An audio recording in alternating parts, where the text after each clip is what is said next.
시편 23편. 여호와는 나의 목자시니 내게 부족함이 없으리로다. 그가 나를 푸른 풀밭에 누이시며 쉴 만한 물가로 인도하시는도다. 내 영혼을 소생시키시고 자기 이름을 위하여 의의 길로 인도하시는도다. 내가 사망의 음침한 골짜기로 다닐지라도 해를 두려워하지 않을 것은 주께서 나와 함께 하심이라. 주의 지팡이와 막대기가 나를 안위하시나이다. 주께서 내 원수의 목전에서 내게 상을 차려주시고 기름을 내 머리에 부으셨으니 내 잔이 넘치나이다. 내 평생의 선하심과 인자하심이 반드시 나를 따르리니 내가 여호와의 집에 영원히 살리로다. 아멘. 시편 기자는 지금 고백하고 있죠. 여호와는 나의 목자시기 때문에 자신한테는 부족함이 없다.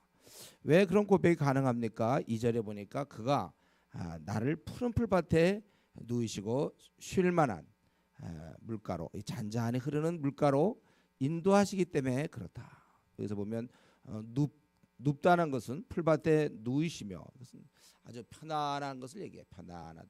하나님이 나를 인도하시니까 그냥 편안하다. 또 내 줄임배를 채우게 하시고 물가, 목마름을 해결해 주시는 분이다. 참 좋다, 그것이죠. 참 좋다 이거예요. 그런데 그것을 끝나지 않고 3절에 보면 또 그분은 내 영혼을 소생시키시고 자기 이름을 위하여 의의 길, 글로 인도하신다. 그분의 뜻에 맞는 그러한 길을 이끌어 주신다, 그거예요. 다윗이 목자라고 고백하는 그 하나님, 보통 목자들은 이제 일반적으로 양을 생각할 때 먹을 수 있도록 목초지까지 인도하고 물도 마시게 하고 보호해 주신단 말이죠. 지켜줘요. 그런데 우리 하나님 여기서 더 나아가서 영혼에 대한 문제를 다루십니다.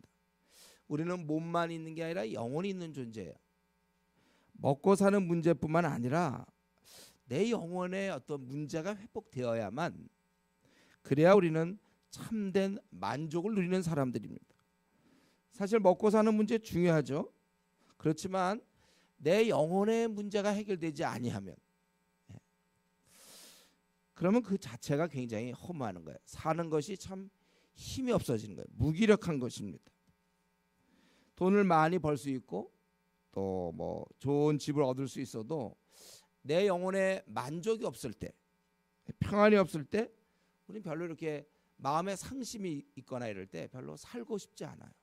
그래서 우리 어떤 돈 많은 누가 여배우라든가 누가 배우가 죽었다든가 탤런트 누가 죽었다. 돈은 많았을지 몰라요. 그러나 마음에 그 영혼에 만족이 없기 때문에, 영혼이 해결돼야 의미가 생기는 것입니다. 이럴 때 우리가 밝을 수 있어요. 사람이 밝은 것은 돈을 많이 벌어 생기지 않습니다. 자기의 마음에 심령에 근심이 없어야 돼. 심령이 낙심되면 그 누가 치료합니까? 이 영혼의 문제가 해야 돼. 우리는 참된 자유와 행복. 그렇기 때문에 이거 꼭 이 문제가 해결돼야 돼. 우리 가운데 아직도 이런 중요한 영혼의 문제가 해결되지 못한 자라면 오늘이라도 이 하나님과 다시금 나와서 내 영혼의 만족을 얻어야 돼.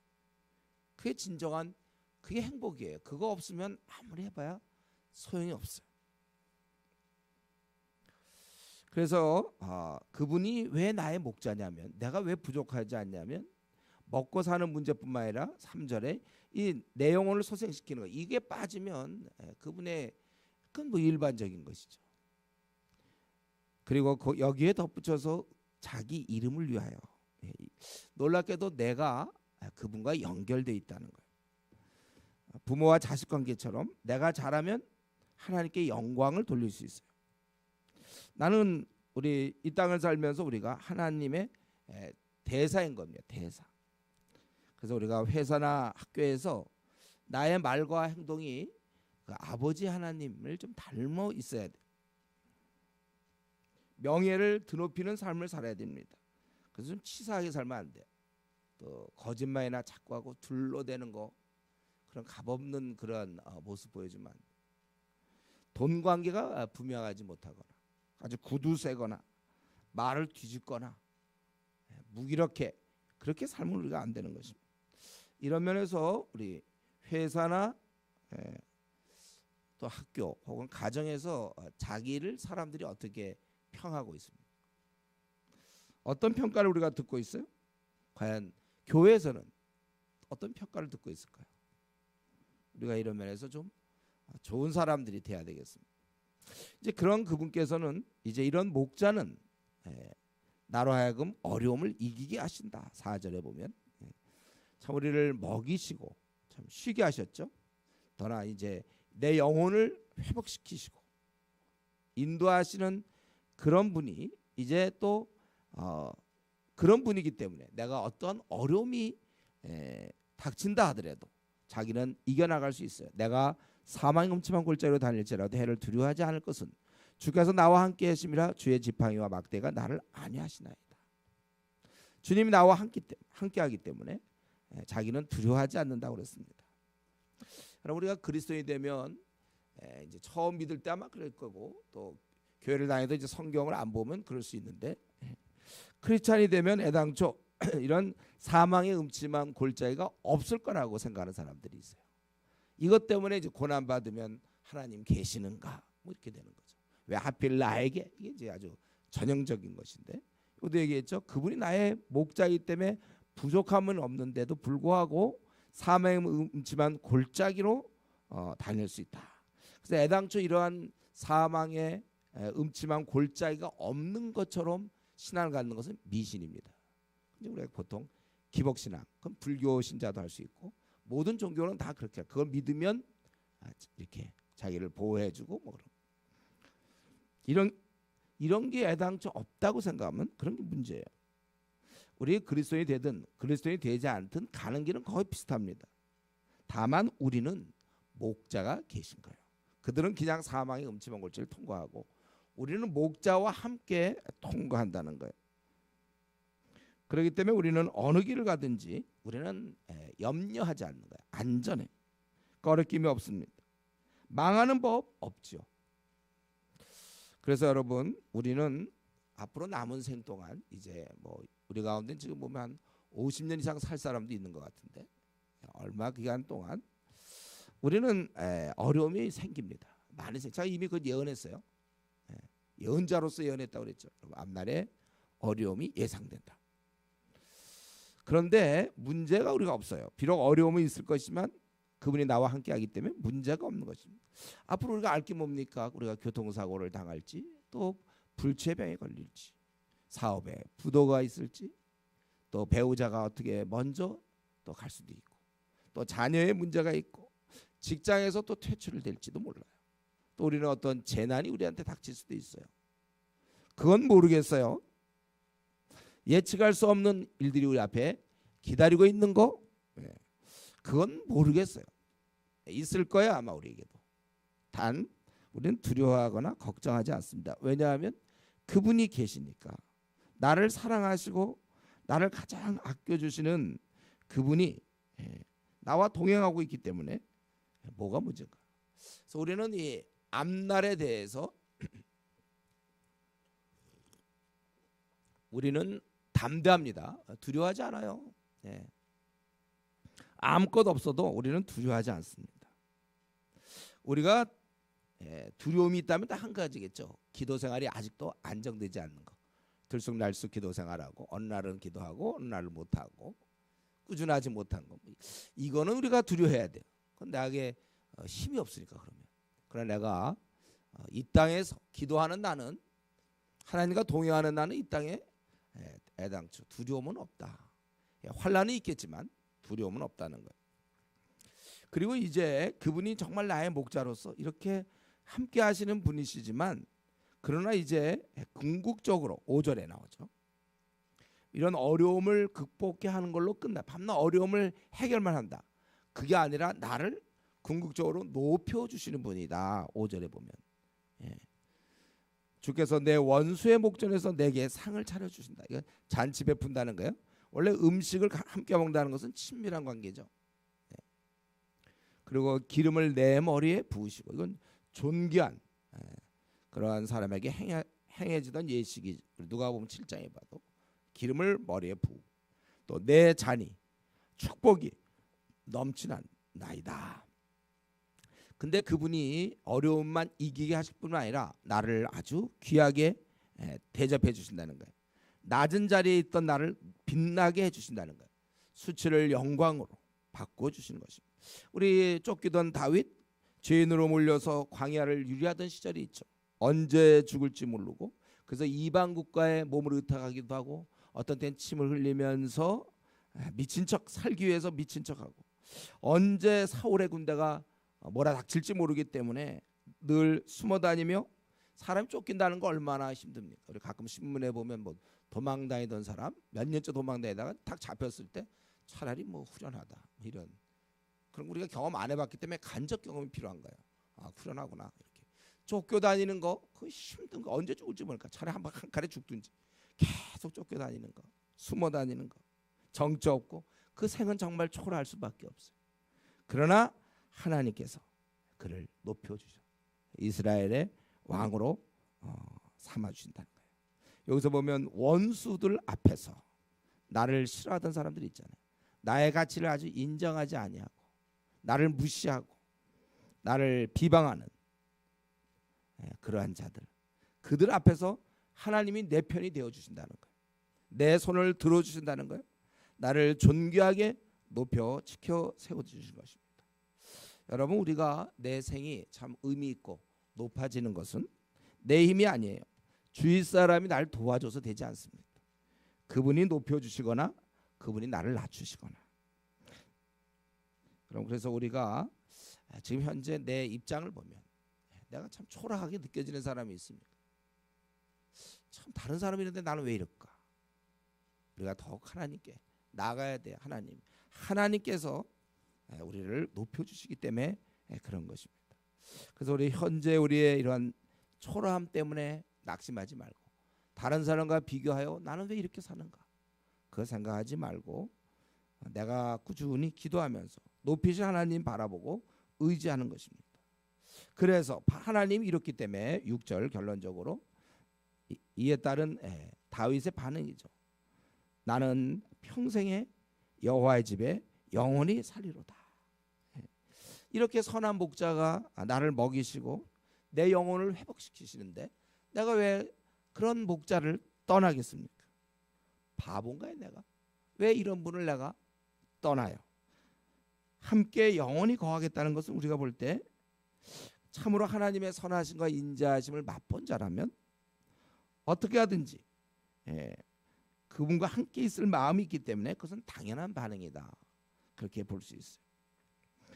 그분과 함께 어떻게 하든지 더 붙어 있으려고 그렇게 할 것입니다. 그런데 우리는 가만히 보면 오늘날 우리 한국 교회를 들여다보고, 혹은 우리 자신도 포함될지 모르지만 가만 보면 이렇게 내가 여호와의 집에 영원히 살리로다, 이런 마음들이 이렇게 좀 이렇게 되면 좋은데 그렇지 않은 사람들도 많은 것 같아요. 하나님을 교제하고 충성스럽게 그저 오직 하나님만, 그의 삶을 들여다보면 꽉 짜보면 하나님밖에 없어. 오직 하나님, 살아도 죽어도 늘 하나님. 근데 그렇게 섬기지 않는 사람들이 있죠. 소위 이제 미지근한 성도. 제가 생각할 때 그렇게 미지근할 수 있다는 것은 결론적으로 하나님의 이러한 사랑을 경험하지 못했기 때문이 아닌가. 교회는 다녔지만 참 불행하게도 개인적인 하나님 깊이 만나지 못한 것입니다. 그냥 예배당만 왔다 갔다 했어요. 우리 보통 구약에서 얘기하는 성전 뜰만 밟은 사람들이 있다는 거예요. 진정 그러나 이렇게 나를 높여주시고 사망의 음침한 골짜기 다닐지라도 내가 두려워하지 않고 내 영혼을 소생시키고 나를 풀밭에 누이시는 이러한 살아계신 하나님을 참으로 체험해보지 못해서 그런 거 아닌가. 참 이거 안타까운 일이죠. 세월을 그냥 보내고 있습니다. 언제까지 그렇게 살려고 하는지. 그러니까 교회 다니는 것 자체가 의무처럼 느껴져요. 그렇지 않아도 교회 다니기 힘든데 또 무슨 40일 무슨 기도는 또 뭐냐, 수련회는 또 뭐고 중국은 또 무엇이며 이렇게 되는 것이죠. 여러분 한번 자기의 한번 영혼을 돌아보세요. 이 시간에 바쁘게 지냈지만 누구는 이렇게 하나님의 선하심과 인자하심 거기에 폭 빠져가지고 나는 끝까지 하나님만 따를 것을 결심하는데 또 나는 정말 이런가? 혹시 내가 냉랭한 거 아닌가? 나는 이 하나님 나라 확장에 대해서 나는 열정이 지금 식어 있는 거 아닌가? 그렇다면 우리가 참 불쌍하죠. 이런 좋은 분하고 멀리 떨어져 있는 나. 우리는 그렇다면 오늘 이 밤에 기도해야 돼요. 우리가 이 기도할 때 주님 회복돼야 될 영혼이 지금 여기 앉아 있습니다. 나를 좀 만나 주십시오. 어쩌면 내가 이전에 처음 주님 만났을 때 행복했는지 모르겠어요. 그러나 지금은 이제 매너리즘에 빠져서 그냥 거의 교회는 다니지만 심령에 있어서는 하나님에 대해서 별로 의지하지 않고 기뻐하지 않는다는 면에서는 불신자와 그렇게 크게 다르지 않을 수 있다. 우리 시편 기자가 고백했죠. 주의 궁정에서의 한 날이 다른 곳에서 첫날보다 나은즉 이 한 날이 첫날보다 나은다. 이게 말이 되는 거야. 악인의 장막에 사는 것보다 내 하나님 성전에 문지기로 있는 것이 그저 어떡하든지 주님 곁에만 있으면 좋다. 이런 사람들이 이제 교회 근처로 이사 오는 것이고 사실 교회는 하나님은 아니죠. 그러나 어떻게든지 내가 하나님 좀 가까이 하려는 마음으로 어떻게든지 좀 더 하나님께 기도할 수 있는 분위기를 만들려고. 그래서 그 당시에 주의 궁전에서의 한 날이 다른 곳, 예를 들면 왕궁이라고 봅시다. 거기서 볼 때 첫날보다 낫다고 얘기했어요. 악인의 장막에서 거기서 좋은 아파트에서 화장실 한 2개씩, 요즘 이제 목표가 3개인지 모르겠지만 평생 목표 이제 화장실 늘리는 거라고 그랬죠. 악인의 장막에 사는 것보다 좀 어디가 좋은가? 이제 옛날엔 타워 팰리스가 좋았는데 그런데 사는 것보다 성전 문지기로 이 교회 근처 어디 조그만 찌그러진 방이라도 거기서 내가 자기 나름대로 문지기야 그렇게 사는 게 나는 좋다. 그건 이제 하나님과 어떻게든 가까이 해보겠다. 그 당시 성전은 실제 하나님이 임재한 곳이니까. 우리 바울도 그랬잖아요. 빨리 죽었으면 좋겠다. 왜냐하면 이 땅이 너무 밤낮 얻어맞고 그런 게 아니라 그랬죠. 이 땅에서 얻어맞고 돌로 맞고 감옥 가고 목마르고 헐벗고 굶주려서 이렇게 사느니 아유 주여 나를 데려가십시오. 빨리 죽었으면 좋겠다는 것이 아니었어요. 바울 사도. 이 땅의 삶에 그는 늘 기쁨이 있었잖아요. 평안이 있고. 그러나 그것보다 자기는 빨리 천국에 가고 싶다. 저는 그거를 제가 군대에서 느꼈잖아요. 제가 그 힘들다는 카투사 출신 아닙니까? 그때 참 편해서 제 말년병장 박병장이었거든요. 아무 날 건드릴 사람 없어요. 위에 사람들도 안 건드려요. 저는 아무 때나 일하면 돼요. 아무 때나 일어나서 성경 연구하다가 캠퍼스 나가면 되는 거야. 제 마지막 기간. 그럼에도 불구하고 빨리 제대했으면 좋겠다. 그런 생각이 들더라고요. 또 어쨌든 제대하고 싶어. 이게 이제 이 땅에서 우리가 이 땅에서 행복할 수 있겠죠. 평안할 수 있지만 빨리 죽어서 주님과 만나고 싶어. 우리는 이러한 욕심이 있어야 돼. 암에 어떤 불치병만 걸리면 무조건 살려달라고. 왜 혹시 죽으면 안 되나요? 왜 우리가 주님 만나는 건데? 혹시 이렇게 바울 같은 이런 마음이 솔직히 나한테도 있는가? 주여, 우리가 좀 한번 오늘 이 밤에 좀 기도해야 되겠어요. 물론 지금 나름대로 여러분 잘 섬기지만은 주님 혹시 지금 이 간절했던 다윗의 마음 혹은 바울이 나 빨리 죽었으면 좋겠습니다 하던 그런 마음을 한번 우리 비교해 보면서 우리 자신의 한번 영혼을 위해서 이 밤에 우리가 이 일 저 일 다 생각 드는 거 많잖아요. 뭘 사왔고 내일 아침 뭘 먹어야 되고 또 누굴 만나서 뭘 어떻게 해야 되고 많이 있을 거예요. 그거 다 접고 또 회사에서 뭘 해나고 기한을 만들어야 되고 그 생각하지 말고 순수한 내 영혼 지금 이 다윗이 이렇게 고백하던 것만큼 나도 이렇게 고백할 수 있는 거. 여호와는 나의 목자시니 내게 부족함이 없어요. 가장 힘들었던 사람이 이런 제가 보기에 이거는 나중에 왕 돼서 쓴 것 같지 않아요. 제가 보기에 쫓겨다니면서 쓴 것 같아요. 다윗이 어쨌든 생을 통하여 하나님께서 나를 이렇게 하신다. 우리가 이러한 시편 23편에 다윗의 고백이 나의 고백이 되도록 우리가 그러한 영혼이 될 수 있도록 이 밤에 기도할 수 있기 바랍니다. 기도하겠습니다.